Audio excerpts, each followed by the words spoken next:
Hello, I am Blaze Bayley.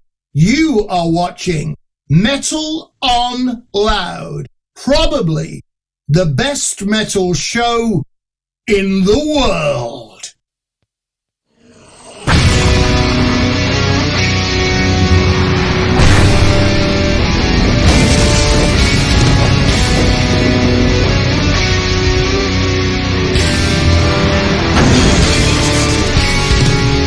Thank you for joining the podcast, man.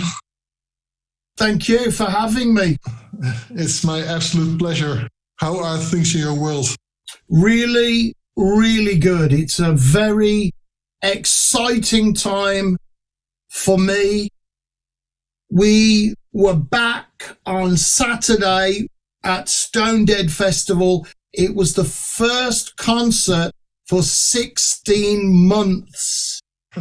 And after so many false starts and this might happen, that might happen, and all the cancellations, to get on stage at a festival in the sunshine with a big crowd and great sound, it was absolutely fantastic.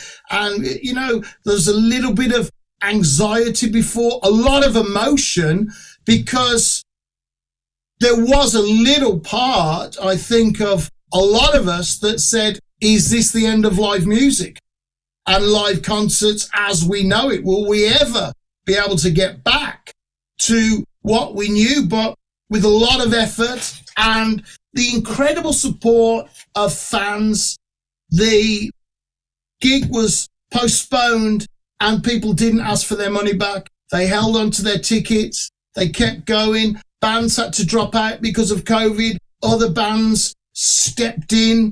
There was a problem with other things and other people came in. So it was a massive achievement from the organisers to actually put the event. I think they probably need a week off with heavy sedation to recover from what they did.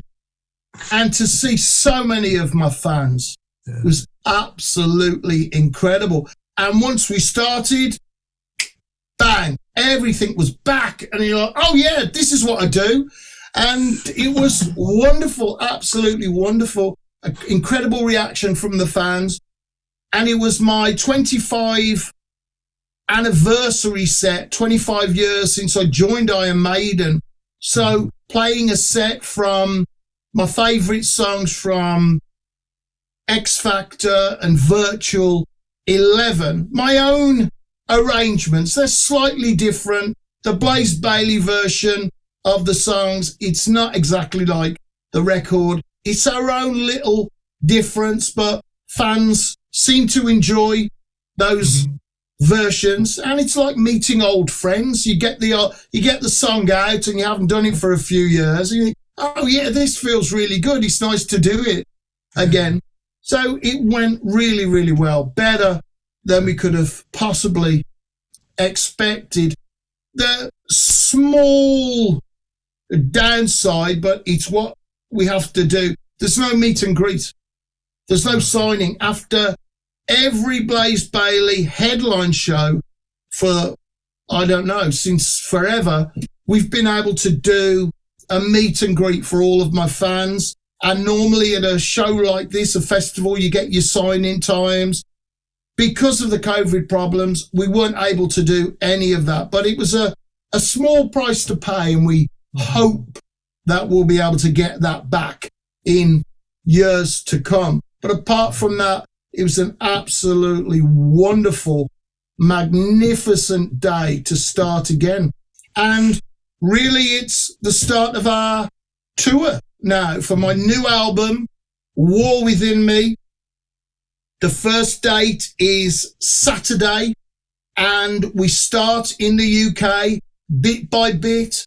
It's been booked well in advance with UK promoters in smaller venues, and each one, yeah, we know it may or may not go ahead, but we're going to try and make this work for both of us. And slowly we're hoping to get through the UK without any cancellations, and then back to continental Europe, to Netherlands, Belgium, and hopefully, just start getting somewhere close to what we like to do. It's such a breath of fresh air to hear somebody speak with enthusiasm about shows that actually are happening. I've been talking to so many artists who are dreading the tour if it's going to happen or not. And to hear somebody who actually performed, it's wonderful to hear, man. As well, we are, I'm very small. I'm tiny, man. I'm not a big popular artist. I'm a small artist with fans that really look after me and support me. And I'm not trying to get big. I'm not trying to get back to theatres or stadiums or anything. I'm happy where I am. And we just try to work things out the best way that we can. The huge advantage of being completely independent and small, we're very flexible.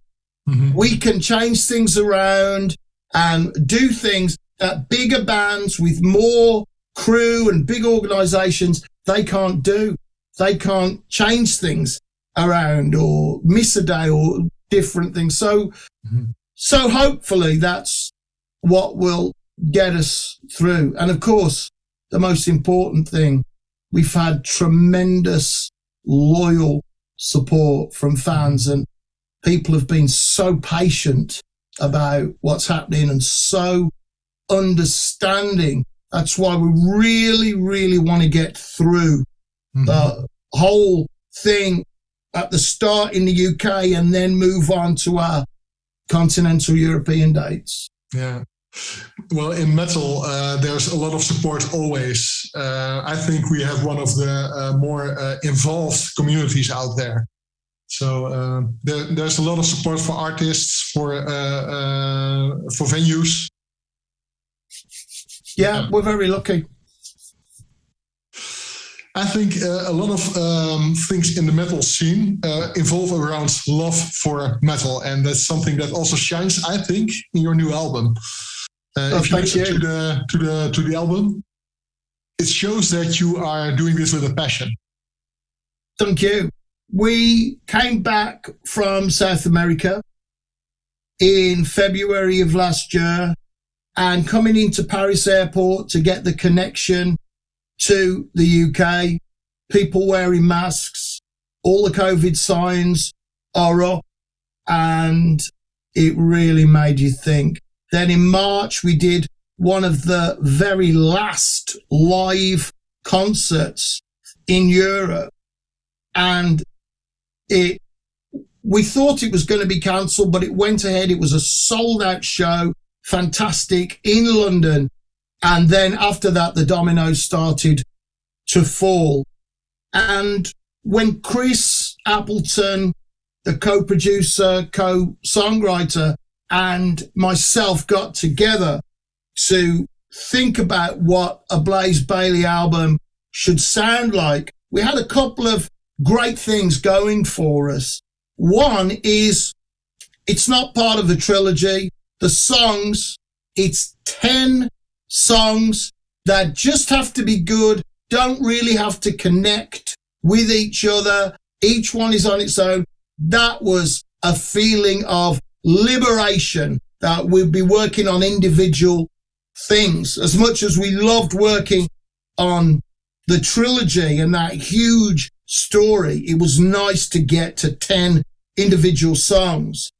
And then the feeling that my fans had been waiting more than 2 years. They will have been waiting more than 2 years to hear the new Blaze Bayley album.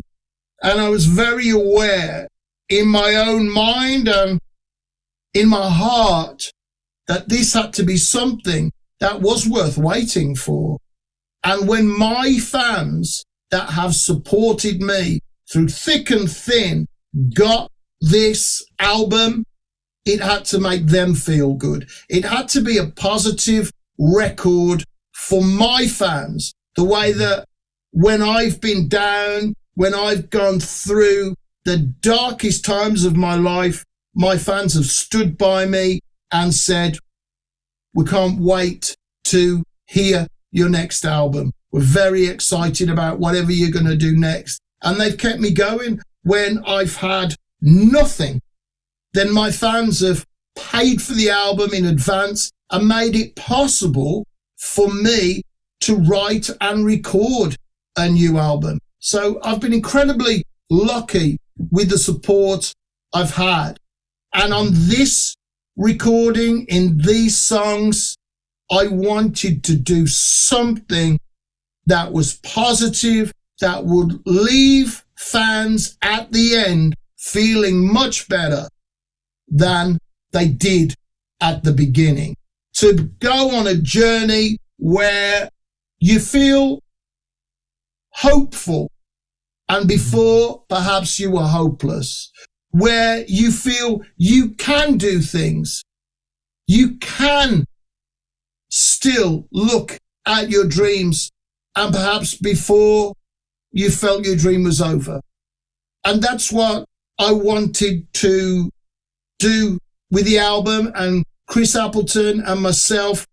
Every lyric that I wrote and every bit of music that we came up with and every melody, things had to fit together, and it was under the microscope. It was, does that chord really do the job that we want it to there with that lyric?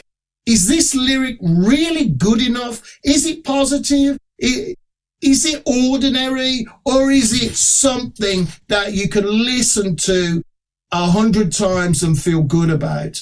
Those are the things that we did. And slowly, as gigs got cancelled and festivals got cancelled and 10th Dimension Tour got cancelled, it was, you know what? We were recording and writing anyway. That just means we have that little bit of extra time. And it was like extra cooking time that we had. So we could go, right, we don't have to listen to this now for a week. We've actually got time. And then come back to it and go, oh, that's crap. That's wonderful. Did we even write that? It's too good for us. And that's what we did on each occasion. And it was a lot of hours. We kept working right within the restrictions, 15 days together, 15 days apart, in case there was any problem with testing and the virus. And we kept going through like that. And in the end, it was so intense. By the time we got the master and we'd listened to that, we never wanted to listen to it again. And luckily, there was a few months before the April release, and we were so close to it, we thought, well, we think it's good, but we just don't know, because the only people that can really judge this album are my fans. No one else can say. And people that have supported me for years, that have got my whole catalogue, and there's some wonderful lyrics that I'm so proud of in my songs before, and great music. And we thought, will anybody like this? Is it good or not? We just can't tell now. So in April, when the digital release came out and some fans got it and fans started to stream it as well, then people said, this is possibly the best Blaze Bayley album ever. And it was a huge, huge relief. Oh, that people actually liked it after hours and hours of work and throwing things at each other and arguments and trying to find solutions. Well, how do we get from there to here? We're not getting, there must be a way, you know, and hang on, this bit of the song, why is it even in there? Because I like it. Well, that's not a good reason. It has to be there for a good reason. And then we'd go, you know what we need here? E chord, power chord, bang, yeah. And we're thinking, well, it's cheesy, but we don't care because we feel 14 again. Like when we got our first heavy metal records and the excitement about hearing big guitar solos and melodies. So we just let ourselves go on that. And I think it worked out well. It's our heart. It's our passion. It's not supposed to be clever or fancy. There is hardly any big production on it. It's a very simple album that's all about the songs and the music and the passion and making all of that fit together. And it seems to have worked for most of my fans. Yeah, I think it's a really authentic album, and I can tell that it comes straight from the heart. Thank you. I'm a real lyrics guy myself, as a lyricist and a writer. So I immediately dove into the lyrics you wrote, and they touch you. Oh, thank you very much. Good stuff. It's my favorite is "Pull Yourself Up." Yeah, that's going to be in the live set, and it's one of the unusual arrangements. I've done it before, where we take a big chunk at the beginning and then go on a beautiful instrumental journey and come back again at the end. And the song isn't just verse, chorus, and it takes its own journey and its own feeling, and it's all based around true experience and things that happened to me in my early career when I started. I know I'm not a naturally talented singer. I love to sing, and I learned to sing and went to lessons and had different vocal coaches because I wanted to be a professional singer and be someone that could be in Wolfsbane and do a great job. So I learned to sing. So many people said, "You're not a singer. You'll never sing. You can't sing." And that's in my lyric. And when I had my horrible, life-changing motorcycle accident and they said I'd never walk without a limp, I thought, well, you don't know me. And I managed to get back together, get the movement, get the strength back in my leg, and now I don't walk with a limp. So those are things that people said, you can't do. You probably won't be able to do that. And I said, no, that's it. Laser focus. And this is in the song. And when we were coming up with different bits, it was one of those very, very frustrating things where we go, you know what? Yeah, that's great. And you think, oh, it's finished.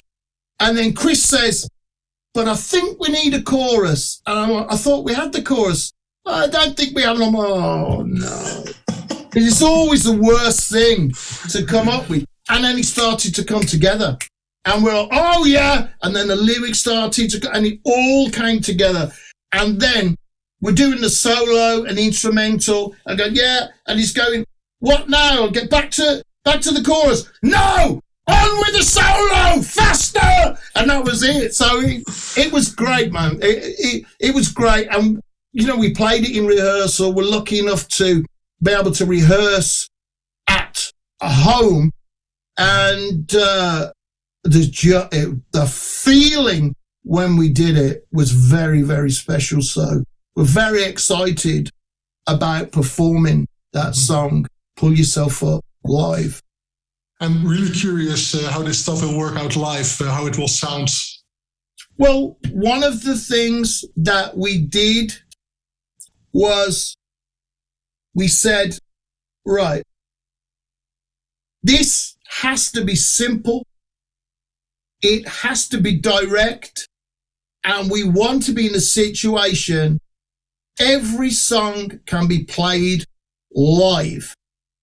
And we kept things as simple as we could with just 2 guitar parts one doing power, one doing melody, simple riffs, very straightforward, great drums, but grooving and not very complicated. And we kept it as simple as we could. And each one, we were thinking, what about when the fans hear this live? How will we do this live? All the way through the process. Mm-hmm. And on the trilogy, we were kind of unlimited with what we did. Right, it's to tell the story. We're creating an atmosphere. We can use all different things. On War, then it was, we're only going to use these two guitars. We're only going to use these two things. We're only going to have this simple vocal. We're not going to have big harmonies. We're not going to have a lot of, it has to be direct. And if it doesn't feel good, the song's not good enough. Because no amount of extra bits can make you escape the feeling that if it doesn't work just on the acoustic guitar, it's not really working. And Chris Appleton took the decision at the start. I just have an old acoustic guitar. It doesn't even plug in. It's just a really basic thing. He said, you know what?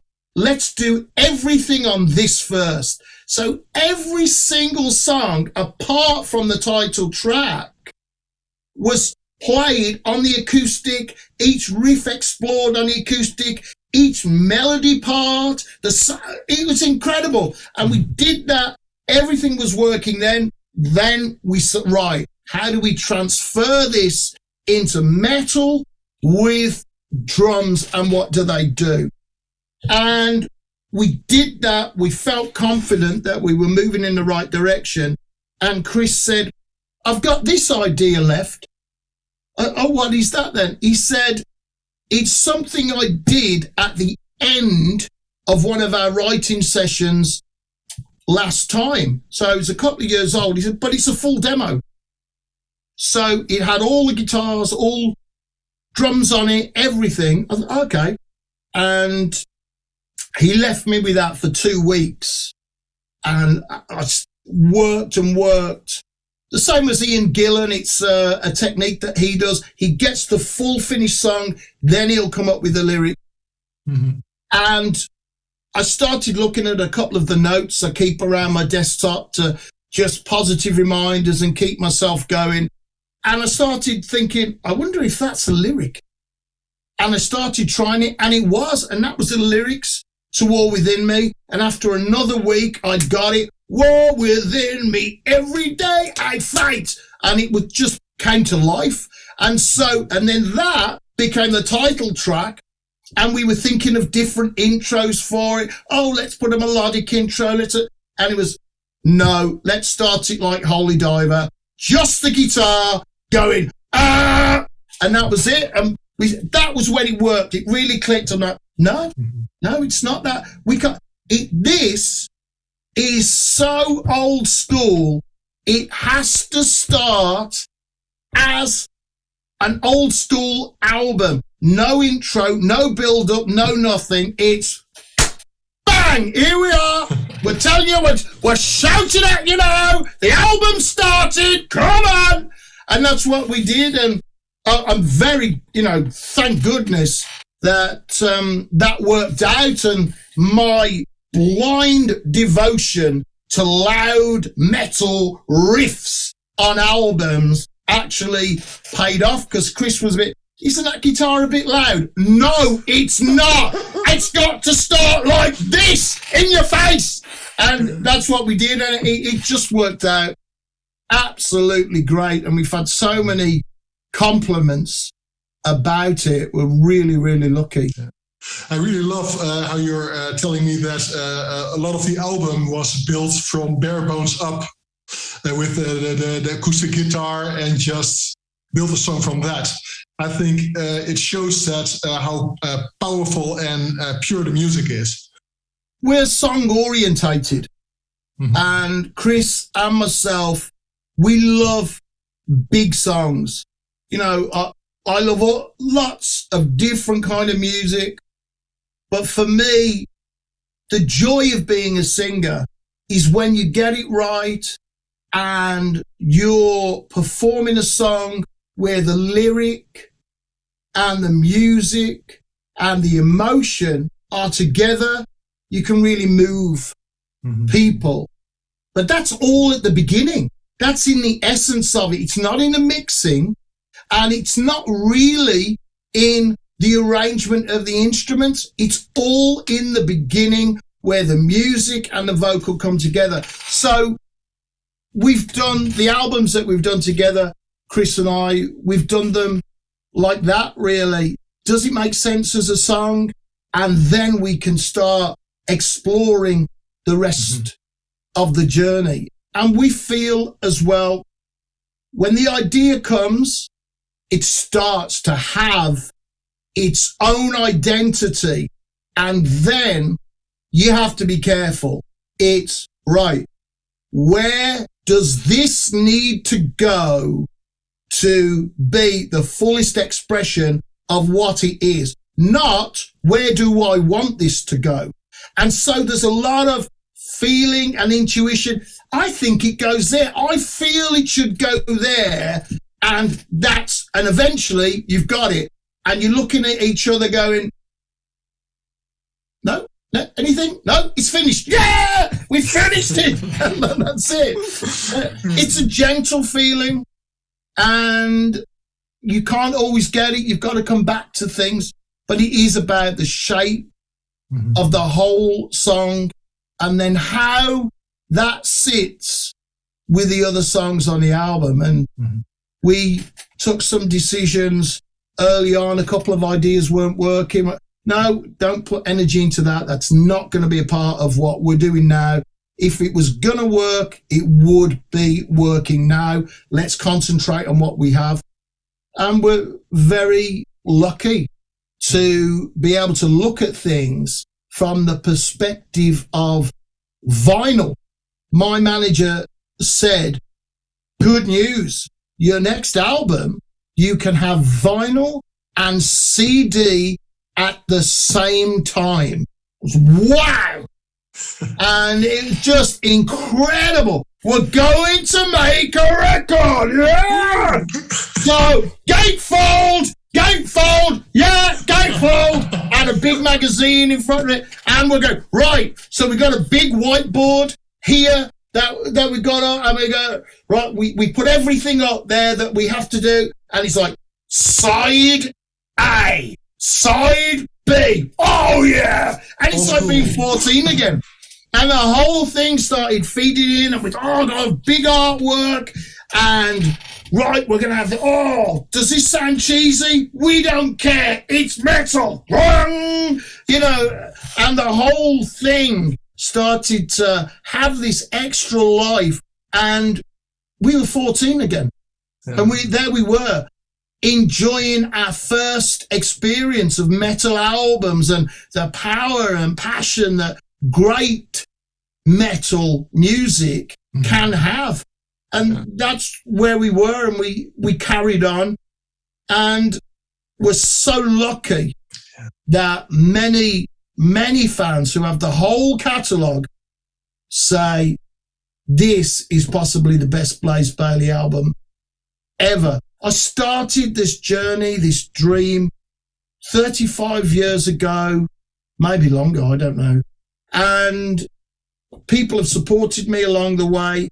And for my newest album, not from me or journalists, my newest album to be considered my best work by my fans is absolutely incredible. Yeah, I think it has a spark. It has a youthful spark. And I think the cover art is on point there. It's mind-blowing.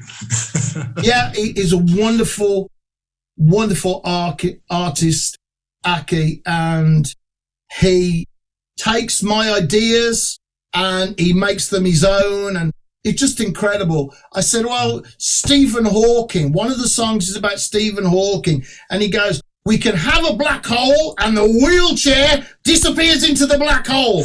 And I said, Nikola Tesla. And he's going, and Nikola Tesla is firing lightning at Stephen Hawking. So it's incredible. Incredible, really. It's just brilliant.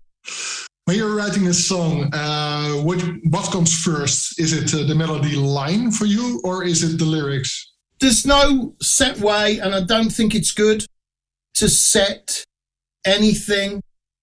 What I like to have, and it's a luxury, is a book of lyrics and poems that I haven't used. So if my writing partner, whoever that is, and it's been Chris on these albums, it's right.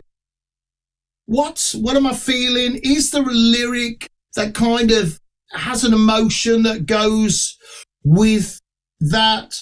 That's one way. Another way is I'll have a melody idea and I'll catch that melody and then come back and say, right, here's a melody. I don't know if it's a vocal melody or not.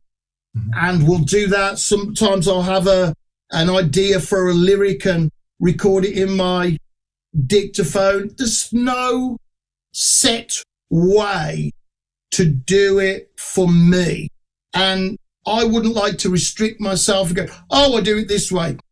The thing is, when you hit a wall, when you hit a problem, if you have the experience, your technique can get you through.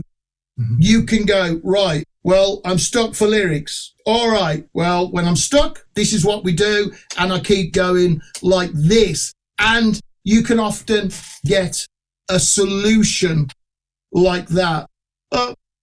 That's it. And I think one of the things I learned over the years is if it's starting to take a long time, it's better to stop, put it to one side, work on something new, come back. If it's still not working, leave it. Put it in the vault.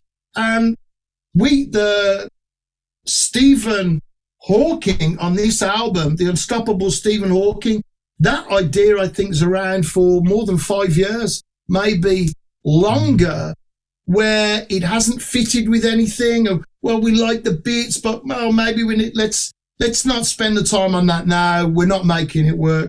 And the other one is Witches Night. We had that music and the rough idea of what we wanted for a long time.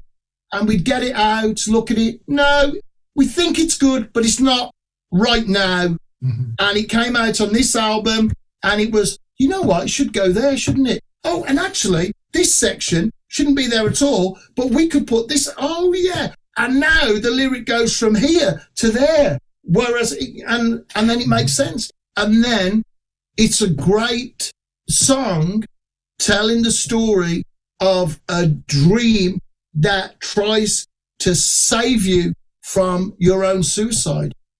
Yeah. I really love the themes on this album. And I see a couple of my heroes in the titles as well. Alan Turing, Nikola Tesla, Stephen Hawking. So I really connected with everything on this. Oh, great. Thank you very much. Do you ever hit a writer's block in your past? Yeah, I mean, it happens often. We're just lucky, really, that we're able to get through it. And also, I don't get pressure from my manager, who's a wonderful, wonderful manager. He said, when can I expect your next studio album at the end of the trilogy? And I said, it'll be at least 2 years. I don't feel in my heart that I can do anything of real quality and significance until I've had a break from writing for 2 years, because we've just done 3 albums in 3 years, a massive thing. And I said, I need a break. And he goes, okay, that's a long time. But he made it work for me. so that when we did come to do the War Within Me album, we had quite a few little bits and pieces, and we had the energy of, well, it's so long since we've done anything. We had that excitement as well. And we already had a shorthand, a way of working that had worked on the last 3 albums, and we really got together. And doing the December Wind album, recording the vocals and mixing that album together, and I do quite a few guest vocals bands get in touch with me and hire me to be a special guest on songs on their albums. And with all of this recording experience, then Chris and I, when it came to our own thing, we were really buzzing about it, and we were very excited about it.